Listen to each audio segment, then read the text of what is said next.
This video is brought to you by Brilliant. In this video we will look at secret pixel art techniques that are guarded by the pixel art elite. They can enable you to iterate at a much higher speed and achieve amazing results in a fraction of the time. But why this secrecy? There is controversy at the heart of these techniques. Some folks consider them corrupted, cheating, and taboo, while others embrace their transformative power. Stick around for a surprising twist that challenges the traditional notions of pixel art. Chasm is a game that is famous for using this technique. I don't know about you, but I find that the pixel art in this game looks amazing. HD index painting is a technique developed by Dan Fazler. The magic here is the concept of manipulating higher resolution data than the end result. Instead of painting directly with a reduced color palette, you paint with a wide spectrum of tones, which are then transformed into indexed colors in real time. What's most important though is that the indexing to the palette is non-destructive. All of the high-resolution details are retained, allowing you to do things that are not possible when you are drawing with a specific limited set of colors. Accordingly to Dan Fazler, this can essentially make your software into the most powerful, pure pixel art tool in existence, since it gives you the power to use digital painting techniques in pixel art. I use this technique in the art of my game Solo Sector. Want to try it yourself? I got you covered.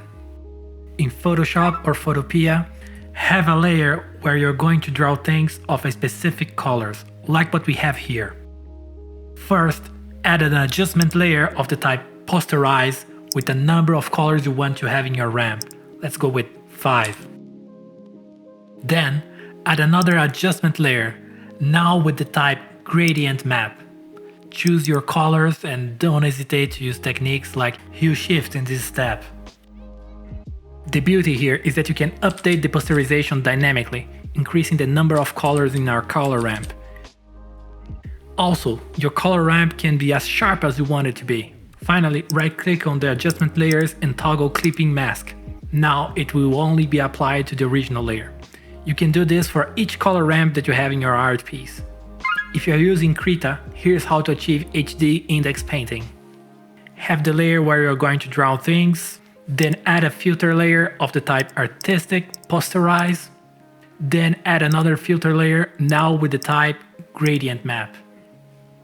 Choose your colors with hue shift, for example.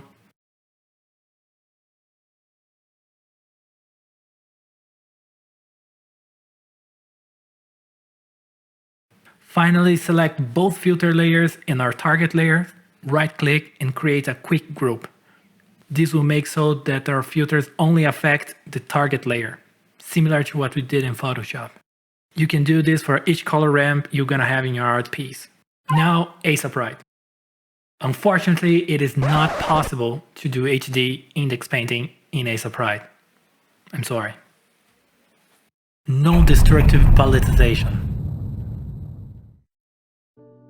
This is the technique that I used in my game Awful Marco Bros. Just like HD index painting, it's all about mapping your image to a specific set of colors in real time. The main difference is that there's no need to set up each color ramp individually. It magically maps to the closest color on the palette that you chose. And no destructive implies that this process is fully reversible without losing the original HD image below it. This means that you can draw, edit, manipulate the underlying HD image with a full range of colors, gradients, adjustments, knowing that the end result will always fall precisely into the target palette. And you can also change the color palette without permanently altering the original image. This is very useful. You can change not only the color ramps, but the number of colors in the ramp, so that you can use all digital painting techniques on it. Let's take 2 color palettes for example. Let me download this from lowspec.com. I like this one, and let's go with this one as well. Here's how to make it happen in Krita. On top of my layer, I'm going to add a filter of the type map palletize. Then I choose my palette. Let's import the one that we have downloaded. I like to rename my layer to the name of the palette. And there you go. If we do the same thing for the other palette that we have, we can change between those palettes by just toggling the visibility of the layers. In Photoshop and Photopea, this setup requires a few extra steps. I got it working by making a custom LUT lookup table using the palettes we downloaded. I used color.io free LUT converter to make the LUT file. Then in Photoshop, I just added an adjustment layer of the type posterize, and on top of that, an adjustment layer of the type color lookup with the LUT file that I just created. Now, Aseprite. Unfortunately, it is not possible to do non-destructive paletization in Aseprite. Let's go to our next technique, non-destructive dithering. Dithering is a technique where patterns of different colored pixels are used to create an illusion of additional color shades. Non-destructive dithering means that we apply dithering effects in a way that we can easily adjust with dithering styles, limits, and patterns, or even remove them entirely if needed. In Krita, we can simply enable dithering in the paletization filter. There you can choose a pattern and adjust the thresholds and all, and I find it mesmerizing to see the effect happening in real time. In Photoshop and Photopea, non-destructive dithering can be achieved by following these steps.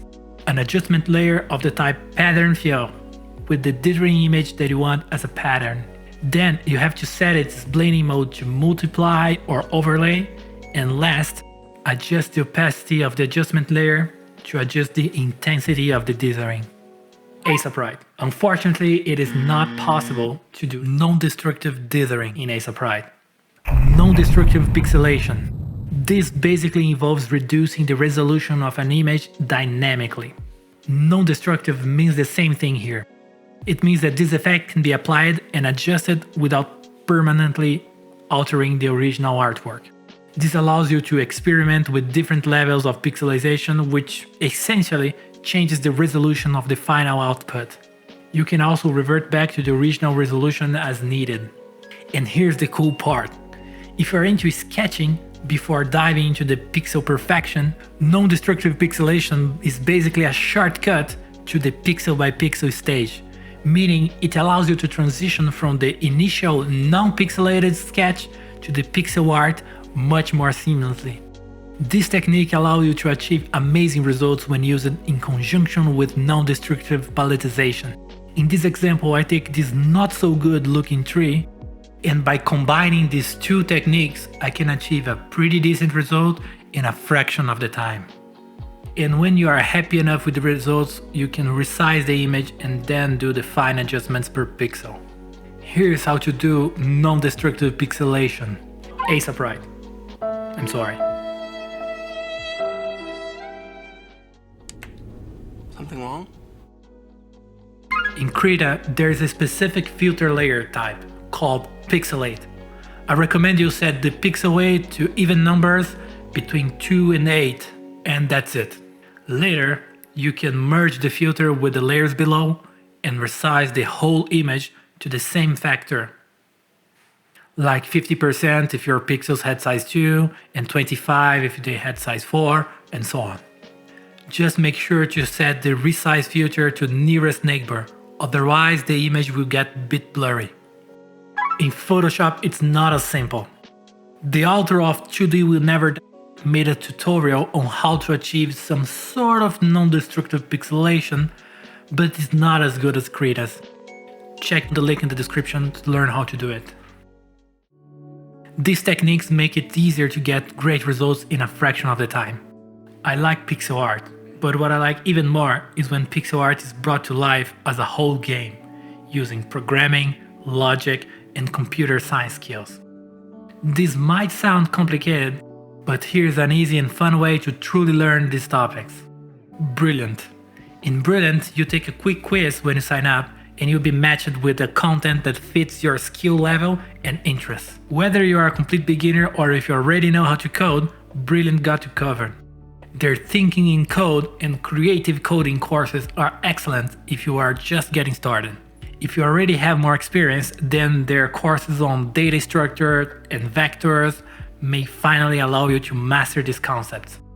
And don't get me wrong, learning via YouTube videos is great, but what sets Brilliant apart is how interactive the lessons are. If like me, you like to learn by tinkering, then you will appreciate the ability to be hands-on, even on subjects that are really hard to grasp. In my work as a developer, conversational AIs are becoming really important. And that's why I recently picked up their course on how large language models work. These large language models, LLMs, are used in artificial intelligence. So, to try everything Brilliant has to offer, free for the first 30 days, visit brilliant.org/Zizaku or click on the link in the description down below. And the first 200 folks to sign up will also get 20% off Brilliant's annual premium subscription. A big thank you to Brilliant for sponsoring this video and supporting this channel. Layer effects and blending options for pixel art. Layer effects and blending options allow you to add outline, drop shadow, inner shadow, bevel, textures, patterns, gradients, and a whole lot more. It is true that some of these effects are a bit overused, and too much can make your pixel art look like plastic. But with subtle adjustments and in combination with the techniques we saw previously, this can be really powerful and make it easier to add some details to your pixel art. Once again, the key thing here is that with Photoshop, Photopea, and Krita, unlike with Aseprite, the layer effects such as outline are non-destructive, meaning you can play with your images in real time, making changes on the fly without having to regenerate an outline at every step of the way. In Photoshop and Photopea, just right-click on the layer and choose blending options. In Krita, it is very similar. Right-click on a layer and choose layer style. Once again, this may look cheesy if overused, but when used in moderation to add outline or subtle effects, these are very powerful. And you can always rasterize the events later so that you can edit those pixels. There's a link in the description if you want to get the PSDs and Krita files that I demonstrated in this video. In my last video, a bunch of folks got angry at me for just suggesting these techniques. So let me set the record straight this time. These techniques don't replace traditional techniques. They simply allow you for a non-destructive approach that adds layer of ease and speed to your creative process. And don't worry, if you're all about per pixel details, which you should be, you can still do fine details pixel by pixel on top of all these techniques.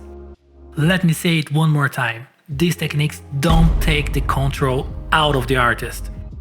If you ever want to edit pixels individually, especially in the final stretch, the power is still very much in your hands. Also, I'm not implying that this or that artist is using non-pure techniques like the ones I demonstrated here. My point is that there is no way to tell. I admit to using these techniques, but I could very much do a live stream using MS Paint and drawing pixel by pixel just to show off, which of course would take much longer. Think about it, in general people have no good reason to disclose this. It is like using a projector to do oil painting. Did he say projector? Yeah, absolutely. I'm a professional artist. I will use every tool that helps me create better art more efficiently. I hope I didn't offend the pixel art community by revealing these techniques. If you're not offended, leave a thumbs up and let me know what you think in the comments down below. By the way, this is a small channel, so I answer all comments. If you want to learn which other tools I use to bring my games to life, check out this video right here. And if you are interested in pixel art and game development, subscribe for more. See you next time.